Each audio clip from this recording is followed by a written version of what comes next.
भाई जॉन ने कहा कि कुछ बातों को हमारे अ, सुनने वालों को बताने से अच्छा रहेगा। सर्वप्रथम उनका सवाल ये था या अधिकतर लोगों के मन में होता है कि बाइबल कॉलेज होता क्या है? और अम, उसका पढ़ना क्यों लाभदायक होगा? या लोग ये सवाल पूछते हैं, क्या सेवकाई करने के लिए बाइबल कॉलेज ट्रेनिंग आवश्यक है या नहीं? तो इन कुछ प्रश्नों का मैं कोशिश करूंगा कि मैं उत्तर दूं, और यदि आपके मन में कोई सवाल होता है जो आप पूछना चाहेंगे तो आप उसको लिख करके रखें, तो कुछ बातों को समझाने के बाद मैं उसको जरूर क्लैरिफाई करने की कोशिश करूंगा। सो सर्वप्रथम बाइबल कॉलेज एक ऐसा स्थान है जहां पर बाइबल संबंधी प्रशिक्षण दिया जाता है। कॉलेज का मतलब ही हुआ कि वहाँ हम प्रशिक्षण ट्रेनिंग प्राप्त करते हैं, और विषय बिब्लिकल होगा, बाइबल बाइबल से संबंधित होगा और बाइबल पर आधारित होगा, दोनों ही चीज होगा। अम, कुछ सब्जेक्ट्स डायरेक्ट बाइबल के सब पुस्तकों पर आधारित होंगी, कुछ बाइबल के सिद्धांतों पर आधारित विषय होते हैं, जिनको अम, अधिकांश समय 2 साल या 3 साल का कोर्स में कंप्लीट किया जाता है। आजकल साल भर का कोर्स भी दिया जाता है। तो मान लीजिए अगर साल भर का कोर्स देते हैं तो उसको हम लोग अधिकतर बाइबल कॉलेज में सर्टिफिकेट इन थियोलॉजी बोलते हैं, CTH। और अगर 2 साल का देते हैं तो उसको डिप्लोमा बोलते हैं। अगर 3 साल का देते हैं तो उसको BTH बोलते हैं। और माध्यम कई बाइबल कॉलेजेस में अंग्रेजी भी है, कईयों ने अम, हिंदी में भी प्रशिक्षण देना आरंभ किया हुआ है। सो बाइबल कॉलेज में बाइबल संबंधी विषयों को देखते हैं। और जब हम बाइबल संबंधी विषयों के बारे में बात करते हैं तो उससे जुड़ी हुई अ, अधिकांश बाइबल सेमेस्टर में भाग किया गया है। तो लगभग 5 महीने का या 4 महीने का एक सेमेस्टर होता है, जिसमें लगभग 6 से 8 सब्जेक्ट पढ़ाया जाता है। डिपेंड करता है कि किस लेवल पर हो रहा है।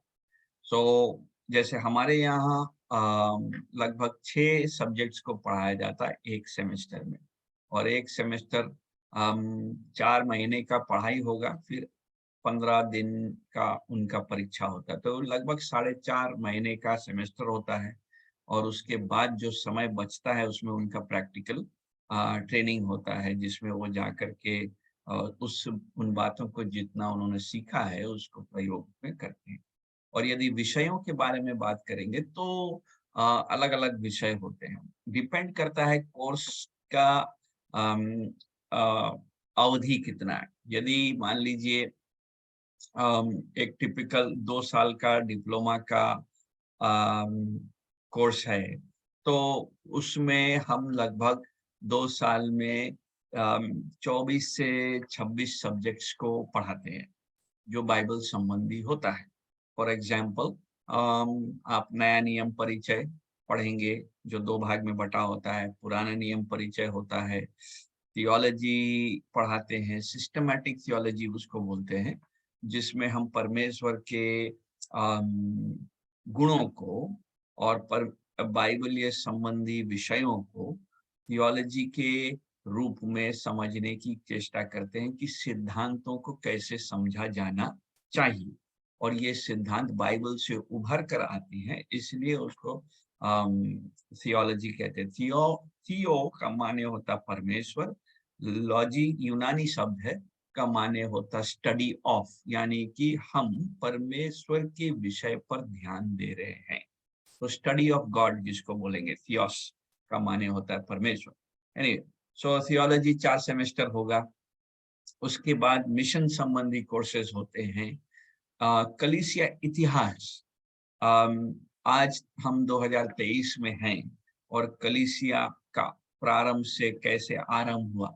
यदि हम नए नियम की कलीसिया से लेकर के आज तक के इतिहास को जानना चाहेंगे तो उसको हम सब्जेक्ट बोलते हैं चर्च हिस्ट्री, कि कलीसिया कैसे आया, प्रथम शताब्दी की कलीसिया आगे बढ़ करके दूसरी, तीसरी, चौथी में क्या स्थिति हुई, मध्य युग में जो पांचवें शताब्दी से लेकर के 12वें शताब्दी तक का जो पीरियड है उस समय क्या हुआ, फिर पुनर्जागरण का जो समय हुआ लगभग 13-14वां शताब्दी से आरंभ होकर के 17-18 शताब्दी तक चला, इस पीरियड में क्या विशेषता थी, ये सारी बातें हम चर्च हिस्ट्री के सब्जेक्ट में पढ़ते हैं। इसके अलावा मिशंस, मिशन एक सब्जेक्ट होता है जिसमें हम विद्यार्थियों को ये सिखाते हैं कि हम सुसमाचार का प्रचार जब करते हैं, सबसे पहली बात क्यों करेंगे, फिर बाइबल में इसका पृष्ठभूमि क्या है, या क्यों के पीछे क्या बिब्लिकल कोई ठोस कारण है जिसके कारण से सुसमाचार प्रचार किया जाना चाहिए, या ये कलीसिया का बना हुआ सोचा समझा हुआ सिद्धांत। तो बिब्लिकल बेसिस देखना होता है, क्यों मिशंस करना है, फिर कैसे करना है, क्यों जब हम जाएंगे कहीं पर तो कैसे करना है, इत्यादि बातें। और उसी से जुड़ी हुई है व्यक्तिगत सुसमाचार प्रचार, मसीही शिक्षा, क्रिश्चियन एजुकेशन जिसको बोलते हैं, ये सारी सब्जेक्ट्स हैं। तो मुख्य सब्जेक्ट्स अगर बोलेंगे तो परिचयों के विषय है, नया नियम परिचय, पुराना नियम परिचय, थियोलॉजी, चर्च हिस्ट्री। उसके बाद फिर जब इन विषयों से हम निकलते हैं, जैसे मान लीजिए डिप्लोमा में आप इतने सब्जेक्ट्स को पढ़ लिए और आप बीटीएच करना मांगते, तो उसके बाद जब इतना बेसिस बैकग्राउंड लेकर के फिर आप पुस्तकों पर ध्यान देते हैं, पत्रियों पर ध्यान देते हैं। फॉर एग्जाम्पल आप पौलुस की पास्टरीय पत्रियों पर ध्यान देंगे, या सुसमाचार। सुसमाचार कहने का मतलब है कि हम चारों सुसमाचार को पैरेलली पढ़ेंगे और उसके विषयों को समझेंगे कि किस सुसमाचार को क्यों लिखा गया, और जब लिखा गया तो उसका केंद्र कहाँ है, और उसको हमें दूसरे सुसमाचार के साथ कैसे अध्ययन करना चाहिए। और जब हम बाइबल अध्ययन में जाते हैं तो ये भी सीखते हैं कि हमें कैसे बाइबल अध्ययन करना चाहिए, जिसको अध्ययन विज्ञान कहते हैं, या उसको कहते हैं हर्मेन्यूटिक्स बोलते हैं। और जिसका माने है कि कैसे हमें बाइबल के वचनों का व्याख्या करना चाहिए। कई बार हम बाइबल को पवित्र शास्त्र जानते हैं, परमेश्वर का वचन जानते हैं, परंतु पढ़ते समय हमें समझ नहीं आता कि इसको समझना कैसे है, या पदों से प्रचार कैसे करना है। तो उदाहरण के लिए हम कुछ-कुछ पदों को उठा लेते हैं और उसके बाद अपनी जो समझ है उसके अनुसार हम उस पर प्रचार करते हैं। परंतु बाइबल अध्ययन का एक उद्देश्य है कि जब परमेश्वर के वचन हमको मिला है, और लेखक ने जो वचन हम परमेश्वर की प्रेरणा से, पवित्र आत्मा की प्रेरणा से लिखा है, तो उसका एक उद्देश्य है। उस उद्देश्य को जानना आवश्यक है। नाउ जब हम उद्देश्य को जानने की बात करते हैं तो हमें ये जानना आवश्यक होता है कि क्यों लिखा गया। मान लीजिए हम पत्री के बारे में बात कर रहे हैं, पौलुस की पत्री के बारे में बात कर रहे हैं, और हम मान लीजिए गलातियों की पत्री के बारे में बात कर रहे हैं। तो गलातियों की पत्री को जब हम पढ़ते हैं, उसके पूरे पत्री को पढ़ते हैं, तो हमें ये जानना चाहिए कि ये एक चिट्ठी है। पत्री का लिखने का एक तरीका होता है, और पत्री जब लिखी गई है तो उसे पढ़ने वालों के लिए लिखा गया। तो जैसे पौलुस ने गलाती के पत्री को गलातियों की कलीसिया और उससे जुड़े हुए कलीसियाएं जो हैं, जो एशिया माइनर के पूर्वी और दक्षिण क्षेत्र में हैं, उनसे उनको लिखा है, और उसको लिखने का उद्देश्य उसने बताया है। तो हमें देखना पड़ता है कि लिखने वाला कौन है, पढ़ने वाले कौन है, मुख्य उद्देश्य क्या है, क्या सिखाने की बातें की कही जा रही है और वे हमारे लिए आज के कलीसिया पर कैसे लागू होती है। सो जब हम किसी बाइबल अनुच्छेद पर ध्यान देते हैं, तो उसकी पृष्ठभूमि को समझना, अगर नए नियम में है तो नए नियम की पृष्ठभूमि को जानना, अगर पुराने नियम से है तो पुराने नियम की पृष्ठभूमि को समझना आवश्यक है। तो इस विषय में हम ये सीखते हैं कि कैसे हमको पृष्ठभूमि समझना है। नाउ पृष्ठभूमि में जब समझने की बात आती है, तब दूसरे सब्जेक्ट से हमारा कनेक्शन होता है। फॉर एग्जाम्पल बाइबल भूगोल भी हम पढ़ते हैं।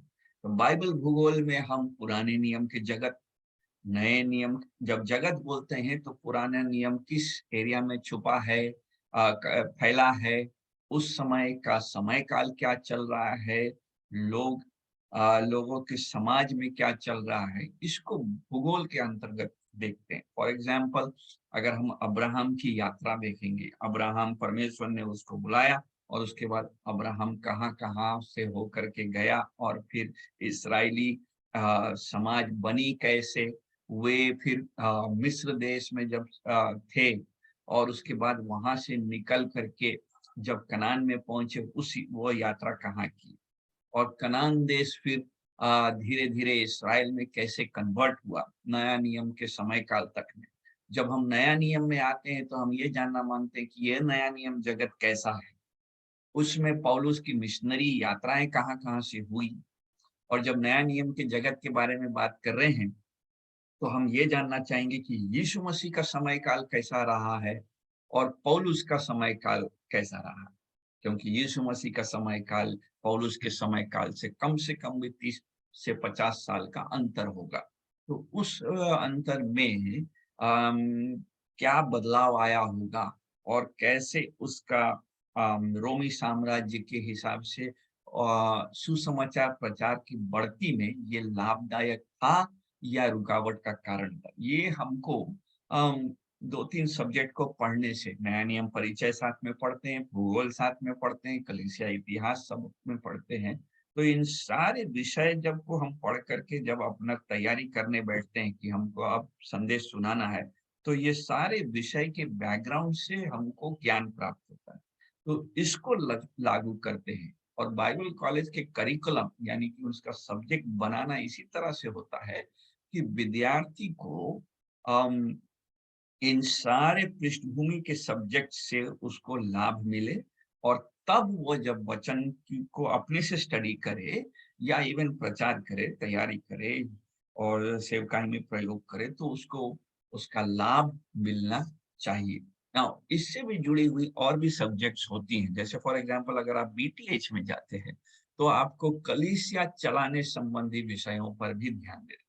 फॉर एग्जाम्पल मसीही विवाह एक सब्जेक्ट हो सकता है जिसमें हम विवाह के बारे में बहुत लंबे और गहरे रीति से देखते हैं और अगुओं को विवाह संबंधी बातों को मालूम इसलिए होना चाहिए क्योंकि कल के दिन में जब वो कलीसिया चलाएंगे तब परिवार आएंगे और परिवार को किस तरह से राय देना चाहिए, नए दंपतियों को क्या समझाने की उचित है, माता पिताओं को अपने बच्चों को कैसे बड़ा करना चाहिए, इस विषय पर हम लोग ध्यान देते हैं जिसको मैरिज एंड क्रिश्चियन काउंसलिंग के नीचे में भी आता है। नाउ क्रिश्चियन काउंसलिंग एक अलग सब्जेक्ट है जहां पर हम ये पास्टरों को या मतलब अगुओं को जब वे अगुए बनेंगे, ये तैयार करते हैं कि कैसे लोगों से उनको राय देंगे और कैसे वो राय बाइबल पर आधारित होना चाहिए। क्योंकि कई बार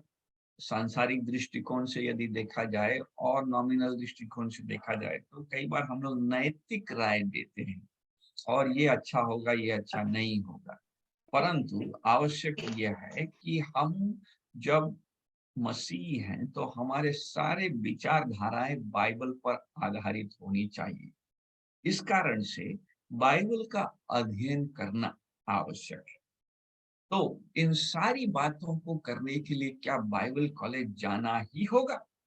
अवश्य नहीं, जरूरी नहीं है। यदि आप समय निकाल सकते हैं अपने रोज के काम से कि मैं अपने से बाइबल अध्ययन करूंगा। और यदि आपके पास रिसोर्सेज हैं, उतने पुस्तकें हैं, लाइब्रेरी है, ऑनलाइन फैसिलिटी है और ऑनलाइन बुक्स पढ़ पाते हैं, और अगर आप अंग्रेजी जानते हैं तो निश्चय ही आप बहुत सी बातों को देख पाएंगे। या हिंदी में भी पुस्तकें हैं जिसको आप खरीद के पढ़ सकते हैं। परंतु जहां पर अनुभवी शिक्षकों के द्वारा उनके साथ वन टू वन बातचीत करने की बारी आती है, या उनसे अपने सवालों का जवाब लेने की बात होती है, तो उस समय अपने से पढ़ने वालों के लिए ये तकलीफ होता है। कई बार अपने से पढ़ने वालों के लिए डिसिप्लिन का कमी है।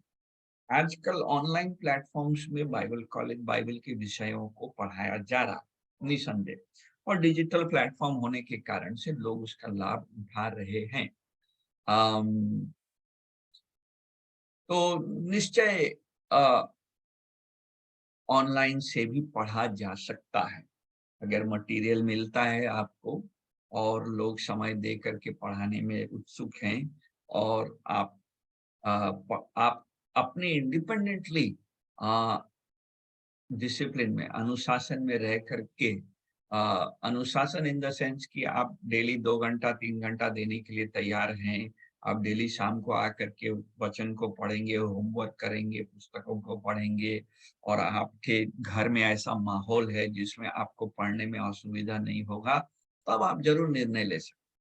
लेकिन कई बार ये देखा गया है कि विद्यार्थी ऑनलाइन जो लेते हैं, वो किसी तरह समय निकालना चाहते हैं कि अच्छा चलो साथ में कुछ-कुछ हो जाएगा और उससे हमको कुछ लाभ हो जाएगा। अम, आज के समय काल में लोग कर रहे हैं, इसका लाभ है, परंतु इसके कारण से बहुत अधिक मैं नहीं कहूँगा लाभ हो पाता है। क्यों? क्योंकि आपको अपने साथी लोगों से मुलाकात नहीं है, तो कम्युनिटी लाइफ नहीं है। जब आप बाइबल कॉलेज में रहते हैं और आपके साथ बाकी विद्यार्थी भी पढ़ते हैं, तब आपको असल में मालूम होता है कि आप हैं कौन, आप में कितना इच्छा है। और जब अम, हम अपने स्टूडेंट्स को बाइबल कॉलेज में बोलते हैं कि परमेश्वर हमको जानबूझ करके झुंड में रखता है, ताकि हमारा जो अ, जो जो अ, जितनी हमारी ऐब और जितने हमारे अम, कहना चाहिए जो कोना निकला हुआ है, वो घिसा जाता है, ताकि हम उसके बाद सीखते हैं कि कैसे साथ में रहना चाहिए। जब हम घर में रहते हैं या अपने माहौल में रहते हैं, तो हमको हमारे ऐब और गलतियों को दिखाने वाला कोई नहीं होता। लेकिन जब हम साथ में रहते हैं तो हमको खुद भी दिखने लगता है, और हम सीखते हैं कि दूसरों से क्या सीखा जाए। सबसे बड़ी चीज़ जो एक अम, ऑफलाइन बाइबल कॉलेज का फ़ायदा ये है कि हम विद्यार्थियों से अपने साथ वालों के साथ मित्रता करते हैं, उनके बारे में सीखते हैं, और ये मित्रता सेवकाई में आगे चल कर के बहुत लंबे समय तक, कभी कई बार तो जीवन भर का मित्रता बनता है। अच्छे-अच्छे मित्र मिलते हैं जिनके साथ बैठ कर के हम बाइबल के विषयों को का चर्चा कर सकते हैं, और जिनके साथ मिल कर के सेवकाई करते हैं। तो इस तरह से नेटवर्क बनता है, और वो हमारे लिए, सेवकाई के लिए लाभदायक होता है। तो इस कारण से ऑफ़लाइन मैं तो प्रेफ़र यही करता हूँ कि विद्यार्थी ऑफ़लाइन पढ़ें। परंतु कई बार ऐसा होता है कि उनके पास समय नहीं होता है और वे बाइबल अध्ययन करना चाहते हैं। तो यदि उनमें यह अनुशासन है, तो निश्चय कोई कुछ-कुछ जगह है जहाँ से किया जा सकता है, या कुछ-कुछ ऐसे वेबसाइट्स भी हैं, जहाँ से हम मटीरियल डाउनलोड करके पढ़ सकते हैं। लेकिन उन मटेरियलों को जाँचने के लिए क्या मेरा सोच-विचार सही है, ये विद्यार्थी के लिए एक चैलेंज होगा, क्योंकि उनको इमीडिएटली कोई बताने वाला नहीं होगा कि ये सही समझ है, या ये ऐसा विचार क्यों है, या इस प्रश्न का उत्तर किस प्रकार से दिया जाना चाहिए। परंतु दोनों ही मोड पॉसिबल है, मैं ना नहीं कहूँगा। और जहाँ तक पढ़ने की बात है, तो अधिकांश समय अभी तो भारत देश में यदि हिंदी बाइबल कॉलेजेस के बारे में बात करेंगे तो बहुत अधिक हिंदी बाइबल कॉलेजेस नहीं है। हम लोग हिंदी बाइबल कॉलेज पिछले 40 साल से प्रशिक्षण देते आए हैं, परंतु कई ऐसे स्थान में कुछ-कुछ जगहों पर अब लोग अब सीटीएच या डिप्लोमा तक देते हैं।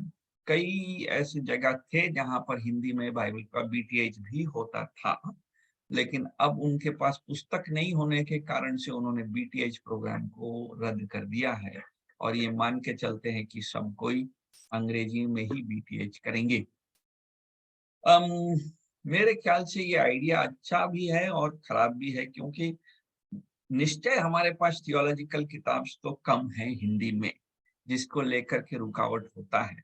परंतु ऐसा नहीं है कि किताब बिल्कुल भी नहीं है जिससे हम अपना थियोलॉजी का ज्ञान कुछ भी नहीं कर पाए। यदि आज के पुस्तक भंडारों में जाएँगे जहाँ हिंदी पुस्तक मिलती है, तो मैं सोचता हूँ हमें कई किताब मिल जाएँगी, जो बहुत साउंड किताब है, बहुत अच्छा थियोलॉजी उसमें है। हमारे बाइबल कॉलेज में तो इन सालों में हमने 1200 से 1500 किताब रखा है, तो कठिन होता है मिलना, लेकिन यदि खोजेंगे तो किताब मिल ही जाता है। यस, अंग्रेजी की तुलना में कुछ भी नहीं है, परंतु ऐसा नहीं है कि बिना अंग्रेजी जाने हम परमेश्वर का वचन सीख नहीं सकते हैं। ये भूल धारणा हमको निकाल देना चाहिए। दूसरी बात ये है कि क्या बाइबल कॉलेजेस में पढ़ना आर्थिक रीति से संभव होता है कि नहीं? अधिकांश बाइबल कॉलेज के फीस अ, नॉर्मली तो जैसा आज का जो इकोनॉमी है, उसमें सस्ता तो दे पाना कुछ भी संभव नहीं है। परंतु अधिकांश बाइबल कॉलेज अपने विद्यार्थियों को मदद करना चाहते हैं और इस कारण से उनको स्कॉलरशिप देते हैं और वो कोशिश करते हैं कि उनके विद्यार्थी पढ़ पाए। तो जब उनका प्रोस्पेक्टस मंगाया जाता है, तो उनमें उनके स्कॉलरशिप्स के बारे में भी डिटेल लिखा हुआ है। फॉर एग्जांपल हमारे स्कॉलरशिप में यदि आपको स्कॉलरशिप चाहिए, तो आवेदन मिलता है, उस प्रोस्पेक्टस में आप लिख सकते हैं और फिर कॉलेज आपका इंटरव्यू लेने के बाद विद्यार्थी का ये डिसाइड करती है कि उनको हम अ, कितना फ्री शिप दे सकते हैं और फ्री शिप डिसाइड होने के बाद फिर कॉलेज उनके एडमिशन का प्रोसेस को आगे बढ़ाती है और उसके बाद विद्यार्थी को लिया जाता है। मुख्यतः ये देखा जाता है ना, कॉलेज के स्टैंड पॉइंट से यदि मैं बात करूं तो यही देखा जाता है कि विद्यार्थी के अंदर में परमेश्वर के वचन को पढ़ने का और उसके बाद उसको सेवकाई में लगाने की कितनी इच्छा है। ना, जब मैं सेवकाई में प्रयोग करने की बात कर रहा हूँ, तो इसका माने नहीं है कि हर कोई जो बाइबल कॉलेज पढ़ेगा या पढ़ता है, उसको फुल टाइम मिनिस्ट्री में कलीसिया संबंधी सेवकाई या उससे जुड़ी हुई सेवकाई में जाना ज़रूरी है। नहीं, बिल्कुल भी नहीं। विद्यार्थी परमेश्वर के वचन को जानने के लिए भी समय निकाल के पढ़े, ये बहुत अच्छी बात है। यदि हम अपने जीवन के 2 साल परमेश्वर के वचन को पढ़ने में और उसको समझने में देंगे, तो ये बहुत अच्छी बात इसलिए होगी ताकि हमारा व्यक्तिगत मसीही जीवन परमेश्वर के साथ रहे और हमारा विश्वास मजबूत हो और हम अपने आप को झूठी शिक्षाओं से बचा सकेंगे। ये अच्छी बात है। और हमको ये समझना चाहिए, दूसरी बात ये है कि जब प्रभु हमको अम सेवकाई के लिए अग्रसर करता है और बोझ देता है, तो हमें ये जानना चाहिए परमेश्वर ने वचन में हमको कलीसिया सेवकाई और सांसारिक सेवकाई में भेद नहीं किया है। कई बार हम सोचते हैं चर्च मिनिस्ट्री करेंगे तभी हम मिनिस्ट्री कर रहे हैं। यदि आप बिजनेसमैन हैं, मान लीजिए, वो आपका मिनिस्ट्री है, वो आपका फील्ड है जहां से आप परमेश्वर के वचन को अपने बिजनेस के नियमों से, उसके चलाने से और लोगों से मिलने के द्वारा सेवकाई करते हैं। मान लीजिए आप घर में रहते हैं और घर के परिवार की देखभाल करते हैं, परिवार ही आपका मिनिस्ट्री फील्ड है, जहाँ आप अपने बच्चों को प्रभु के भय में बड़ा करना सिखा रहे हैं। या आप कॉलेज में हैं, तो अभी पढ़ने के समय वही आपका मिनिस्ट्री फील्ड है, जहाँ पर आप परमेश्वर के वचन को अपने पढ़ाई करने के द्वारा उस उस सेवकाई को पूरा करते हैं। कई बार हम सोचते हैं कि सेवकाई तब आरंभ होगी जब हम ट्रैक्ट लेकर के, सुसमाचार लेकर के जाएंगे और किसी को सुसमाचार सुनाएंगे। करेक्ट, सही बात है। परंतु जिस फील्ड में प्रभु हमको रखता है वही हमारा सुसमाचार फील्ड है। यदि हम एग्जाम्पल, अगर स्टूडेंट हैं और किसी को वचन सुनाना मांगते हैं, तो वचन की अहमियत तभी होगी जब मैं एक ऐसा व्यक्ति हूं जिसको सुन करके लोग सुन समझेंगे कि हाँ, इसके बात में दम है।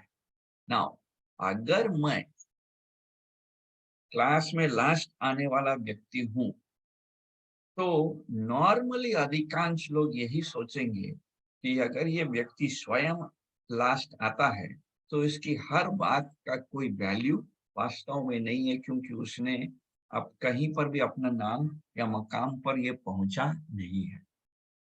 सो आप चाहे यीशु मसीह से जितना भी प्रेम करें, यदि आपको जहां पर रखा गया है उस क्षेत्र में आप मेहनत नहीं कर रहे हैं, देन इसका माने है कि आपका समझ परमेश्वर के सेवकाई को लेकर के अभी तक क्लियर नहीं हुआ।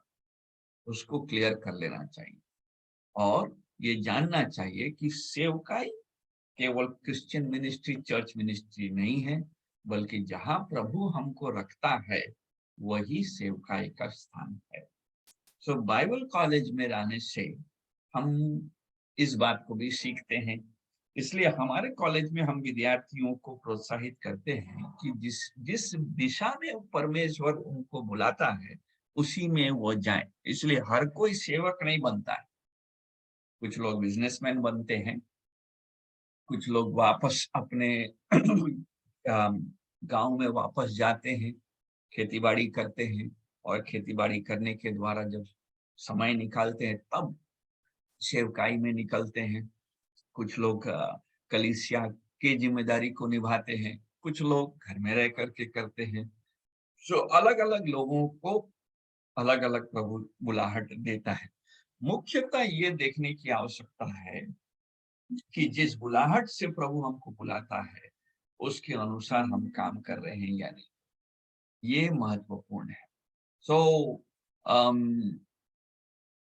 बाइबल कॉलेज में पढ़नी अच्छी बात है और जब प्रभु हमको ये बोझ देता है तो हमें उसके प्रति निर्णय लेने की आवश्यकता है। मैं आशा कर रहा हूँ कि मैंने अधिकांश प्रश्नों का, मैंने आपके मन में जो सवाल उठे हैं दिया। मैं थोड़ा स्क्रीन शेयर करना चाहता हूँ जिससे आप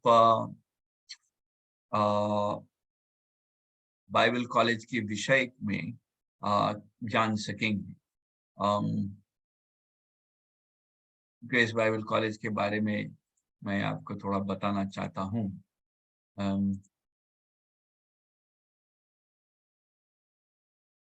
ओके, सो हमारा बाइबल कॉलेज, यदि आपको दिख रहा होगा, 40 साल हो चुका है। अब तो 40 साल से मेरे ख्याल से 41वां साल चल रहा है। 1981 में ये बाइबल कॉलेज आरंभ हुआ।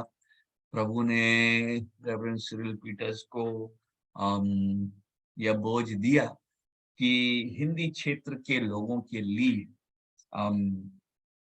उनके लिए प्रभु उपाय करे और परमेश्वर ने उनके बोझ को फ्रूटफुल किया और 40 साल से हम सेवकाई कर पा रहे हैं। और इस 40 सालों में ये हमारा बाइबल कॉलेज का एक पिक्चर है। ये कुछ सेवक लोग हैं, ये विद्यार्थी नहीं है, ये पास्ट आउट सेवक लोग हैं और हमारा चर्च प्लांटिंग का भी मिनिस्ट्री है, तो उनके लोग हैं और इसमें कुछ विद्यार्थी भी हैं। तो वो एक सभा हुआ था तो उसमें आए। तो ये बिल्डिंग स्ट्रक्चर है और यहाँ पर इन दिनों में हम डिप्लोमा दे रहे हैं। पहले हम सीटीएच भी देते थे जब विद्यार्थी थे, और जब पढ़े लिखे विद्यार्थी आते हैं, फॉर एग्जाम्पल अगर इंटर पढ़े हुए हैं और डिप्लोमा कंप्लीट किए हैं, तब हम उनको बीटीएच में भी देते हैं। और ये कुछ कॉलेज के विद्यार्थी हैं और ये उनका ग्रेजुएशन का प्रोग्राम चलता है। और जो विद्यार्थी आते हैं अलग अलग स्थानों से, अधिकांश विद्यार्थी बिहार, बंगाल, झारखंड, उड़ीसा और छत्तीसगढ़ से आते हैं, हिंदी क्षेत्र से हैं। कभी कभी ऐसे विद्यार्थी आते हैं जिनको बहुत ज्यादा हिंदी नहीं आता है, तो रहने के द्वारा यहाँ पर रहते हुए वे अम, हिंदी सीख लेते हैं। तो हमारा ध्यान इस बात पर रहता है कि विद्यार्थी के अंदर में वचन सीखने का कितना बोझ है और सेवकाई करने का कितना बोझ है। सो जैसे फॉर एग्जांपल डिप्लोमा के लिए अधिकांश समय हम मैट्रिक या मैट्रिक से ऊपर पढ़े हुए विद्यार्थियों को खोजते हैं, और बीटीएच के लिए इंटरमीडिएट पास होना अच्छा होता है। इसके अलावा बच्चों के बीच में सेवकाई है, और ये शायद गिरिडीह के फील्ड का है जहाँ पर ये कलीसिया के अंदर बच्चे पढ़ रहे हैं। इन दिनों में वहाँ पर चर्च का प्रोग्राम, बिल्डिंग बनाने की कोशिश की जा रही है, और कई सालों से बच्चे पढ़ते आए हैं। और जॉन भाई ने जो बताया कि वो डे केयर सेंटर के पढ़ के निकले हैं, तो वैसे ही सेंटर हमारा जमशेदपुर में है। ये जितनी फोटोज हैं ये सारे हमारे गांव के डे केयर सेंटर्स हैं जहाँ पर हमारा कलीसिया भी है। सो कलीसिया 4 जगहों, 4 देश प्रांतों में है, बिहार, बंगाल, झारखंड और उड़ीसा में। और ईश्वर के अनुग्रह से अभी हम लोग 30 जगहों पर हमारी सेवकाई हो रही है। और आप यदि देखेंगे नीचे वाले फोटो में जो बुजुर्ग सेवा ले रहे हैं, वही कॉलेज के फाउंडर हैं, और जॉन भैया उनको बड़े अंकल के नाम से बुलाते हैं। और इन दिनों में वो अभी भी सेवकाई कर रहे हैं। एक चर्च है जो कलकत्ता में, वहां पर सेवकाई दे रहे हैं। एंड ईश्वर ने यदि चाहा तो इस जुलाई में वो 85 इयर्स के हो जाएंगे, और 85 साल में भी अभी भी ईश्वर उनको सामर्थ्य रीति से प्रयोग कर रहे हैं। तो इसके अलावा ये फोटो है, देखिए, सेल्फ सस्टेनिंग। तो नाउ बाइबल कॉलेज पढ़ने से क्या हमको नौकरी मिलेगा, और क्या हमारी आर्थिक स्थिति बेहतर होगी? बाइबल कॉलेज का उद्देश्य आर्थिक स्थिति को बेहतर करना, कॉन्टैक्ट्स बनाना और पैसा कमाना बिल्कुल भी नहीं है। इसलिए मैं अपने विद्यार्थियों को बार बार बोलता हूँ कि जब आप बाइबल कॉलेज बन पढ़ेंगे तो प्रसिद्ध नहीं होंगे। एटलीस्ट ग्रेस बाइबल कॉलेज के विद्यार्थी तो प्रसिद्ध नहीं होते, क्योंकि सुसमाचार हमें प्रसिद्ध नहीं करता, और सुसमाचार का केंद्र हम नहीं है। और जब हम सुसमाचार का केंद्र नहीं है और हमारा केंद्र जब यीशु मसीह के लिए है, तो हमारा काम सेवक बनना है। और यहाँ पर जितने 4 जनों का फोटो है, ये सारे हमारे मिशनरी हैं, और ये साथ सेवकाई के साथ साथ अपना काम भी करते हैं, जिससे वे अपने घर को चला सके। तो बकरी पालन करते हैं और सब्जी लगाते हैं, खेती करते हैं, इनमें से कोई कपड़ा बेचता है। इस तरह से घर चलता है, जिसको हम, तो ये नहीं कि परमेश्वर हमारी आवश्यकताओं को पूरा नहीं करता, लेकिन ये नहीं है कि आम, हमको सब चीज का प्राप्ति होगा। इसके साथ भी सेवक सेवक जब हम गांव देहातों में जब काम करते हैं, तो हम अपनी कलीसिया को पढ़ना भी सिखाते हैं, ताकि उनके पढ़ने से वे बाइबल पढ़ेंगे। और जब कलीसिया बाइबल पढ़ने वाली कलीसिया होगी, तो वह मसीह को केंद्र में रखेगी। अन्यथा जो कलीसिया बाइबल नहीं पढ़ने जानती है, झूठे शिक्षकों का प्रवेश कर पाना और झूठे शिक्षाओं में फंसना आसान हो जाता है। इसलिए सेवकों को मेहनत करना चाहिए कि उनकी कलीसिया पढ़ने वाली कलीसिया हो पाए। तो यही हमारा बाइबल कॉलेज का सेवकाई था और है।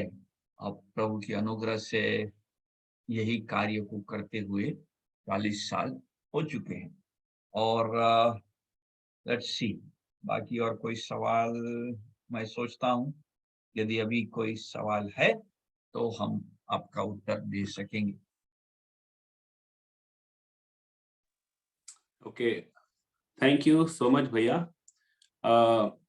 अगर कुछ सवाल है तो अभी एक चैट बॉक्स में सवाल आया है, तो आप अभी पूछ सकते हैं इस समय। तो भैया चैट आप बॉक्स चैट में बॉक्स एक में सवाल आया है कि top 5 seminary college in India which accreditation is best in ATA and Serampur. Now, good question. ATA and Serampur, जहां तक मेरी जानकारी है, हिंदी में ATA अभी भी किसी को नहीं मिला है। और सरायमपुर का जो हिंदी प्रोग्राम चलता था, बीटीएच, जो गॉसनर थियोलॉजिकल कॉलेज से होता था रांची में, वो हिंदी से बंद करके उसको अंग्रेजी में कन्वर्ट कर दिया गया because of lack of books. इस कारण से जो भी चल रहा है वो अधिकांश तो सीटीएच और डिप्लोमा लेवल में चल रहा है। एंड एक्रीडिटेशन अभी भी किसी प्रोग्राम में नहीं है। जितना हम एटीए और श्रीरामपुर के बारे में सुनते हैं वो अंग्रेजी के बाइबल कॉलेजेस। नाउ इंडिया में इंग्लिश बाइबल कॉलेजेस बहुत हैं, और वो लोग जो अंग्रेजी में पढ़ना मांगते हैं, तो आजकल तो विद्यार्थी शहर पहले चुनते हैं और उसके बाद बाइबल कॉलेज चुनते हैं। जिनको बैंगलोर देखने का मन होता तो वो बैंगलोर साइड जाते हैं, जिनको दिल्ली साइड देखने का मन होता वो दिल्ली देखते हैं, जिनको मसूरी चढ़ने का मन होता वो देहरादून देखते हैं। तो कई बार चुनने का उद्देश्य गड़बड़ हो जाता है। तो सबसे पहले हमको ये जानना चाहिए कि प्रभु ने मुझे क्या चीज का बोझ दिया है, नंबर 1। और फिर उसके अनुसार कॉलेजेस का खोजना चाहिए। और अगर हम बैचलर्स बीडी के, श्रीरामपुर भी बीडी देती है और एटीए बीटीएच देती है, और उसके बाद उनका मास्टर्स प्रोग्राम होता है एमडिव। श्रीरामपुर में एमडिव नहीं होता है, उनका बीडी होता है और उसके बाद फिर पोस्ट ग्रेजुएशन का कोर्स। अगला सवाल आया था कि 8th पास से कोई बाइबल स्टडी है क्या। डिपेंड करता है कि ये जो 8th पास के विद्यार्थी होते हैं, क्या वो हिंदी क्षेत्र से हैं। यदि वो हिंदी क्षेत्र से हैं का माने है कि वो उनको हिंदी समझ आई। अगर हिंदी समझ आती है और बाइबल को अच्छी रीति से पढ़ पाते हैं और वयस्क हैं, इन द सेंस की मैच्योर विद्यार्थी, यानी कि 18-19 के नहीं है, 25 साल के हैं या उससे ज्यादा उम्र के हैं, और कुछ दुनिया और अनुभव है, तो उनको पढ़ाना संभव होता है। Marathi Bible college, Marathi Bible college तो पूरा नहीं है, लेकिन मराठी प्रोग्राम चलता है। और पास्टर उनका नाम भाई मंगेश है, जो पुणे में है। वो ऑनलाइन प्रोग्राम भी करते हैं। यदि आप मराठी विषयों के बारे में जानकारी चाहते हैं तो मैं आपका उनका लिंक और नंबर को फॉरवर्ड कर दूंगा भाई जॉन को। डिटेल्स और पता करके आप उनसे उसके बारे में पता कर सकते हैं।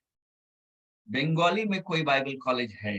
बंगाली में और उड़िया में जो बाइबल कॉलेजेस हैं, वो एक बाइबल कॉलेज शायद कलकत्ता में है, और उड़ीसा में उड़ीसा फॉलोअप के द्वारा उनका भी अपना बाइबल कॉलेज, ट्रेनिंग सेंटर। कई जगह में ये क्षेत्रीय भाषा में संस्थाओं का अपना ट्रेनिंग सेंटर होता है। वो बाइबल कॉलेज एग्जैक्टली होता नहीं है, लेकिन ट्रेनिंग सेंटर होता है जहाँ पर कुछ उनको पढ़ाई, लेकिन पूरा करिकुलम एग्जैक्टली नहीं दिया जाता। हाँ, जिनके पास पैसे नहीं है, जिनके पास पैसे नहीं है उनके लिए मेरा विचार यह है कि पैसे के कारण से नहीं आ पा रहे हैं या समय के कारण से नहीं आ पा रहे। क्योंकि अधिकांश लोग अगर पैसे के कारण से नहीं आ पाते हैं तो अधिकांश कॉलेज उनको स्कॉलरशिप प्रदान करती है। फॉर एग्जाम्पल, यदि आप जमशेदपुर आना चाहेंगे हमारे बाइबल कॉलेज में, तो हम लोग स्कॉलरशिप प्रदान करते हैं विद्यार्थी की आर्थिक अवस्था को देख करके।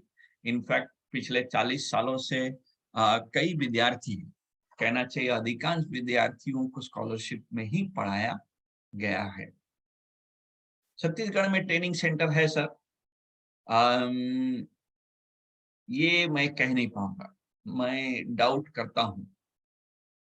10th पास के लिए बाइबल कॉलेजेस होते हैं जहां पर वो सर्टिफिकेट और डिप्लोमा तक का लेवल का देते हैं।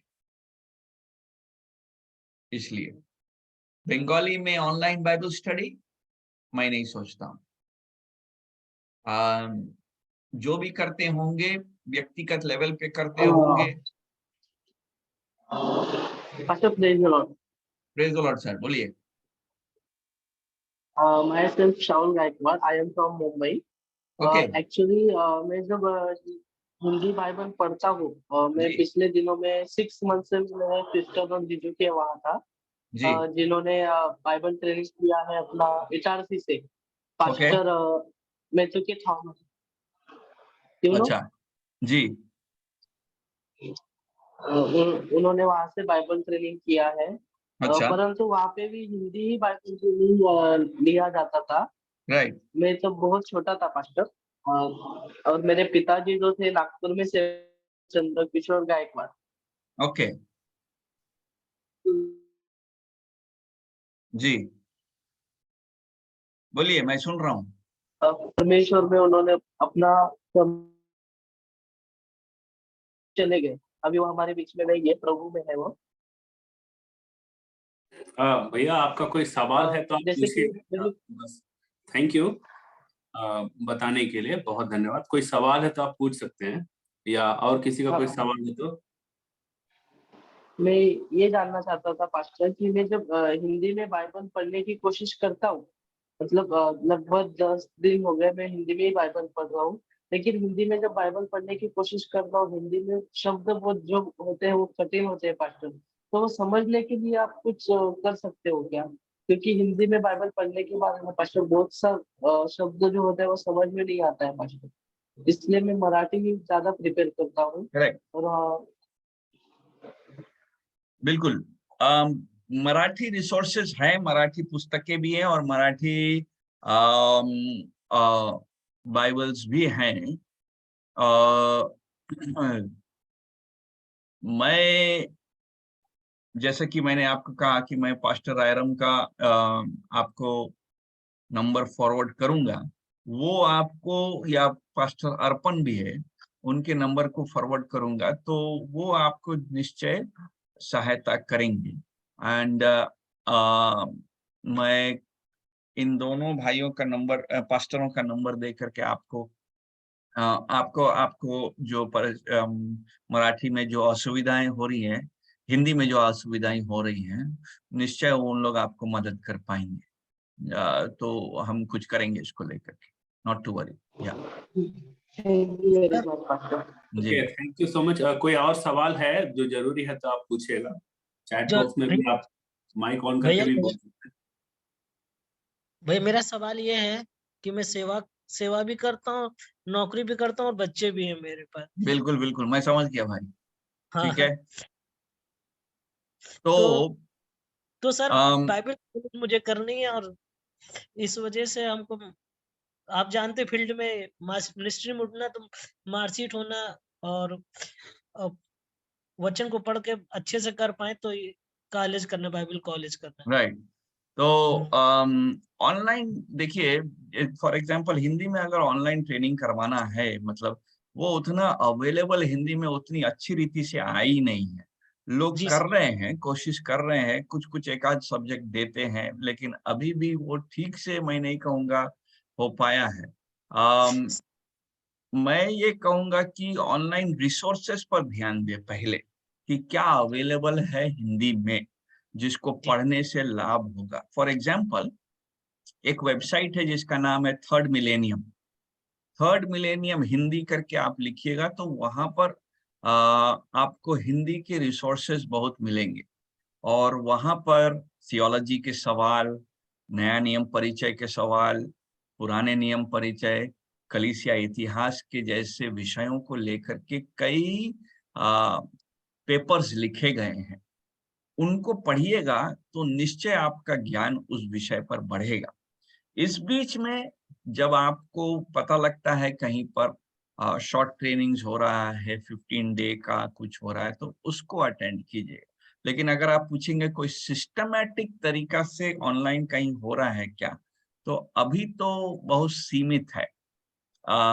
जब कोविड हुआ था तो लोगों ने जोर पकड़ा था, इसमें जी कोई सर। संदेह नहीं। लेकिन जैसा कि मैं देख रहा हूं कि सस्टेनेबिलिटी नहीं है, लोग उतना समय नहीं निकाल पाते हैं, इसलिए कई प्रोग्राम बंद हो गए और चल नहीं रहे हैं। और आसान नहीं होता क्योंकि ये लाइव कर न पाना कोई अलग चीज होता है और लेक्चर को पूरा रिकॉर्ड करके एडिट करके फिर उसको पोस्ट कर पाना यूट्यूब में, ये बड़ा काम होता है ना।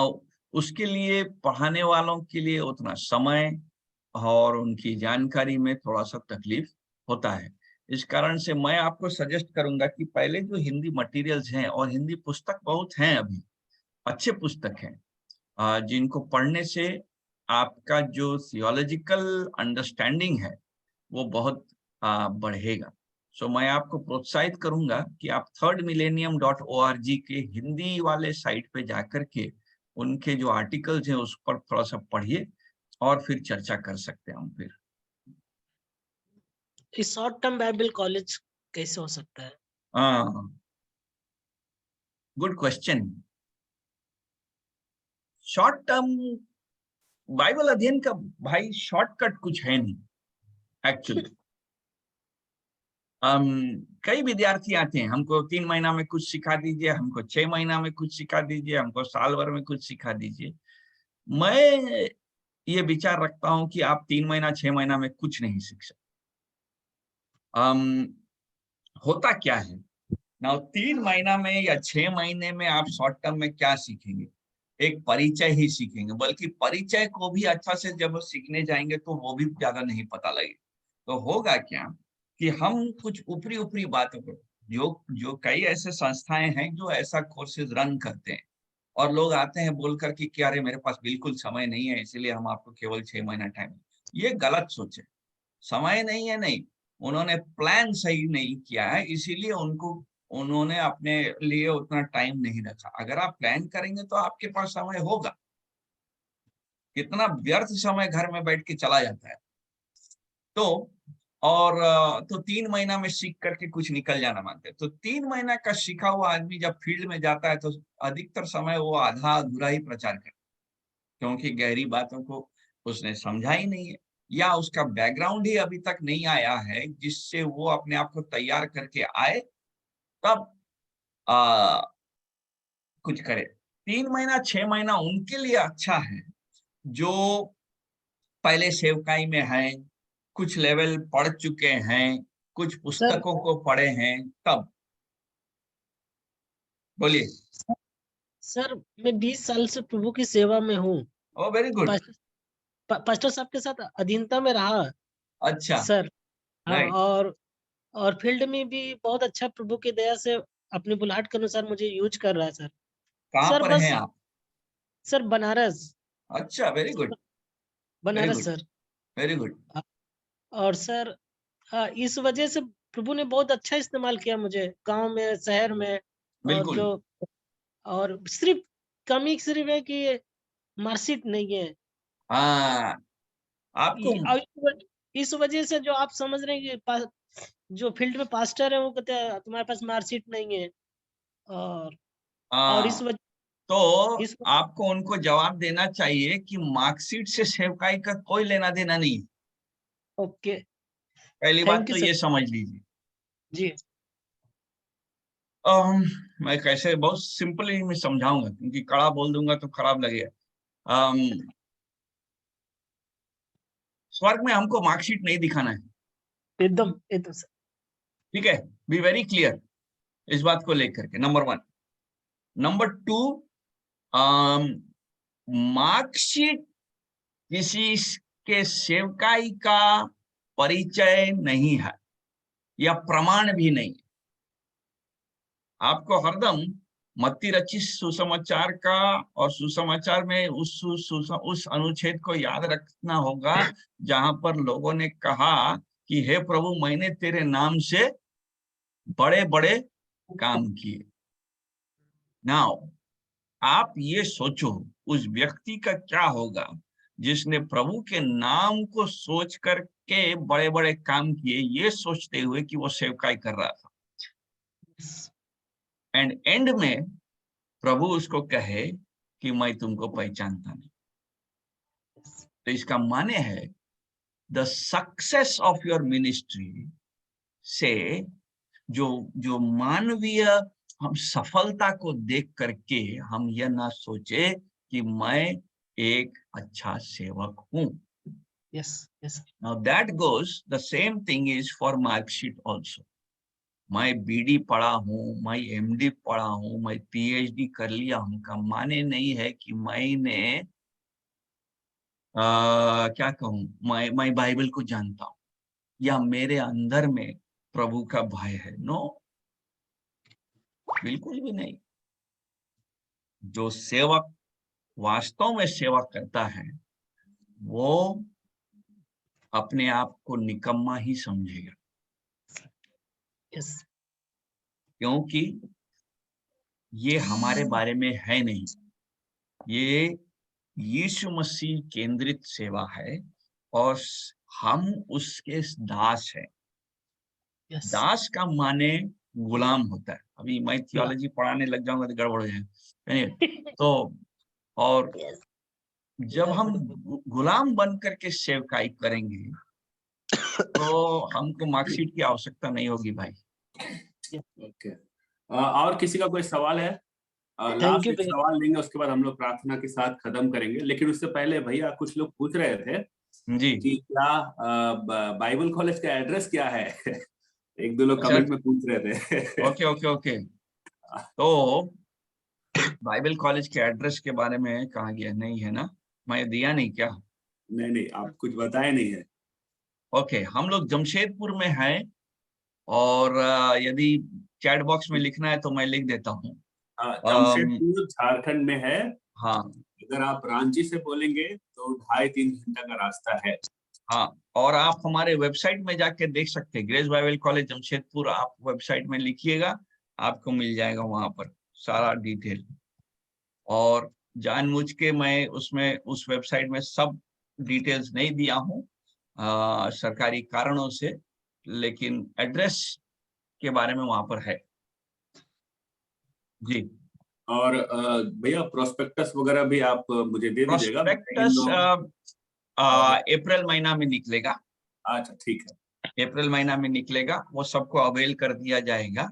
और अप्रैल से मई तक में सारा एडमिशन का काम होता रहेगा। एंड जून 15 या 17 से कॉलेज स्टार्ट होता है, पहला सेमेस्टर। और पहला सेमेस्टर में खत्म होने के बाद लोग विद्यार्थी प्रैक्टिकल में जाते हैं, कलीसिया में जाकर के सेवा देते हैं और फिर लौट करके फिर जनवरी से फिर आगे पढ़ते हैं। तो they don't go home, there is no Christmas holiday, there is only one summer holiday once a year. तो इस बात को हम लोग को ध्यान में रखना पड़ता है। और इसके अलावा मैं व्हाट्सएप में भी हूँ। यदि आप मुझसे कुछ जानकारी लेना चाहते हैं तो मेरे नंबर पर कॉल कर सकते हैं। मैं अपना नंबर लगा देता हूँ, 99 34 13 75 10। आप इसमें कॉल कर सकते हैं। Okay, thank you so much WhatsApp कर सकते हैं या थैंक यू सो मच भैया। मैं भैया को बहुत धन्यवाद करता हूँ कि उन्होंने अपना कीमती समय निकाला। कुछ लोग पूछ रहे हैं कि अगला मीटिंग, भाई साहब ये थियोलॉजी का क्लास नहीं है और ये शुरुआत भी नहीं है। कुछ लोग कंफ्यूजन में मत रहो। हमने सिर्फ गाइडेंस देने के लिए, मतलब आपको मार्गदर्शन देने के लिए ये मीटिंग रखा था और ये मीटिंग लगभग समाप्त हुआ। हम आपको जानकारी देना चाहेंगे, हम लोग हर थर्सडे को बाइबल स्टडी करते हैं अलग अलग टॉपिक में, और हम लोग शाम 7 बजे से 8 बजे तक करते हैं। तो अगला जो टॉपिक है डिप्रेशन एक टॉपिक है, इस विषय में हम बात करेंगे डिप्रेशन से कैसे बाहर निकलेंगे, क्योंकि लॉकडाउन के दौरान और लॉकडाउन के बाद बहुत सारे लोग डिप्रेशन में गए हैं। और इंडिया का मतलब जब हम रिपोर्ट देखेंगे ना, सर्च करेंगे गूगल पे, तो आप पाएंगे बहुत लोग डिप्रेशन से होकर गुजर रहे हैं। तो इसलिए हमने सोचा कि इस टॉपिक में बात करें अगले बार। तो ऐसा हम अलग अलग टॉपिक में बात करते हैं। दूसरा, लाइफ हो तो ऐसी, मतलब लाइफ HTA, ये हमारा यूट्यूब चैनल है, आप सब्सक्राइब कीजिए, फेसबुक और इंस्टाग्राम में भी फॉलो कीजिएगा। और हम आपको बता दें, क्रिश्चियन डॉक्ट्रिन, मसीही सिद्धांत जो है, इसमें हमने कोर्स बनाया हुआ है, आप वीडियो के माध्यम से इसको देख सकते हैं। 10 डॉक्ट्रिन है हमारा, जिसमें हम विश्वास करते हैं, और डिसाइपलशिप ट्रेनिंग कोर्स भी हमने बनाया हुआ है वीडियो के माध्यम से, तो आप इसमें भी देख सकते हैं। लेकिन अगर आपको सर्टिफिकेट चाहिए तो हमने यूडेमी वेबसाइट में डाल रखा है क्रिश्चियन डॉक्ट्रिन का कोर्स को, अगर आप उसको करते हैं तो आपको उसमें सर्टिफिकेट मिलेगा। अदरवाइज यूट्यूब में हमने ऑलरेडी फ्री वाला डाल के रखा है। सो बहुत धन्यवाद हमारे साथ जुड़ने के लिए। हम चाहेंगे कि आप में से कोई एक जन प्रार्थना कर दे, और उसके बाद फिर हम लोग इसको समाप्त करेंगे। बाकी का जो भी लिंक है, डिटेल है, मैं आपको व्हाट्सएप से दे दूंगा। सो हमारे बीच में सुमन दीदी है। सुमन तिर्की दीदी, आप अवेलेबल है क्या? सुन रहे हैं आवाज? जी। अच्छा, आप प्रार्थना कर दीजिए दीदी। ओके, आइए हम लोग सारी बातों के लिए हम प्रार्थना करें। हे जीव सामर्थ्य